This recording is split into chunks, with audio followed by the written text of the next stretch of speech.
බටලන්ද කොමිසම මේ දිනවල අපේ රටේ ලෝකේ කතාබහට ලක්වෙන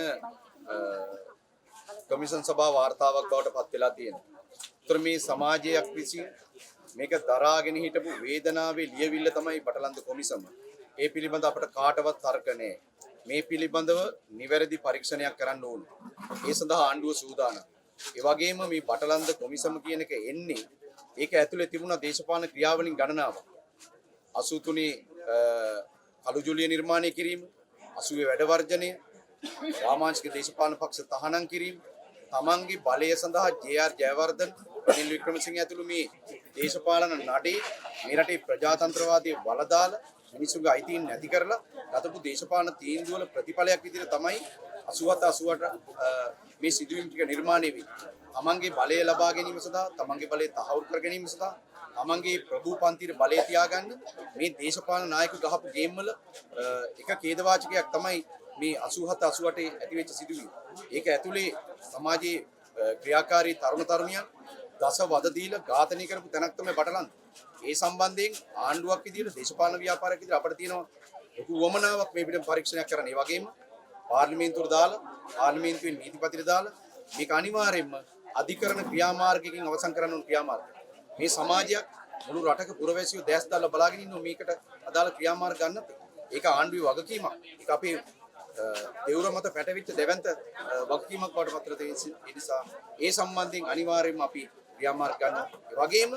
ඒ වගේම මේ ජේ.ආර්. ජයවර්ධනගේ, අනිල් වික්‍රමසිංහ මහත්තයලාගේ, රේණුදාස මහත්තයලාගේ ඒ ආණ්ඩුව මේ රටේ ප්‍රජාතන්ත්‍රවාදී අකුලන්නේ.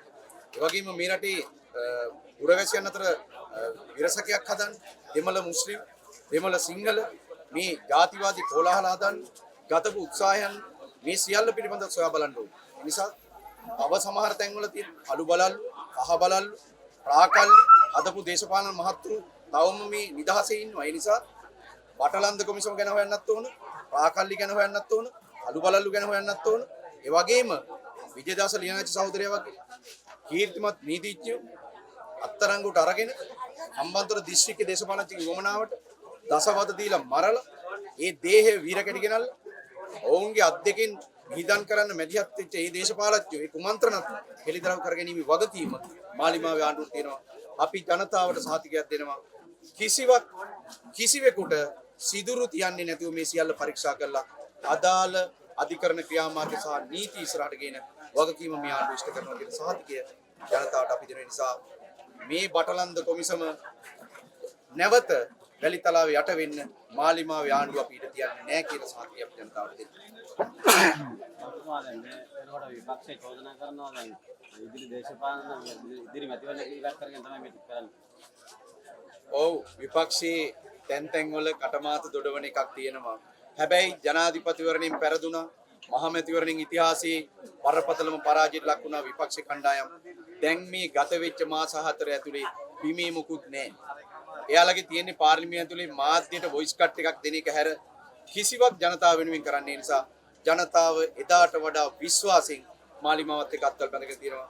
හම්බන්තොට දිස්ත්‍රික්කයේ වීරකැටිය, කටුවන ඓතිහාසික ප්‍රාදේශ සභාවක සියලුම ප්‍රාදේශ සභාවල බලය ජනතාව මාලිමාවට ලබා දෙන්න සූදානම් වෙලා ඉන්නවා. සියලු කොටස් ජයග්‍රහණය කරන්න සූදානම් වෙලා ඉන්න නිසා විපක්ෂේ කාට හරි මේක ඇතුලේ කාර්යාලයක් දාගන්න, කැන්නසිං එකක් කරගන්නවත් අවස්ථාව නැහැ කියන පණිවිඩය ජනතාවගේ පැත්තෙන් අපිට තියෙන නිසා අපට පැහැදිලිවම ජනතාවත් එක්ක මේ ජයග්‍රහණය සයින්ටුවන් කරගන්න පුළුවන්.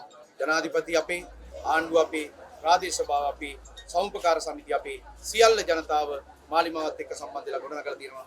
මේක හදන්න ඉතාම වැදගත් ආයතනයක් ප්‍රාදේශ සභාව නිසා කිසි සැකයක් නැහැ. විපක්ෂේ මාධ්‍ය ඉස්සරහා කයිවාරු ගැහුවට බිමේ මොකුත් නැහැ.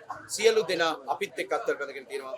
මාලිමාවට ගමේ බලයේ ප්‍රාදේශ සභාවේ බලය දෙන්නේ. නිසා ස්ථිරයි එළමෙන මැතිවරණින් ප්‍රාදේශ සභා හම්බන්තොටේ සියල්ලම බලය මාලිමාවට දෙනවා මේ රටේ පුරවැසියෝ.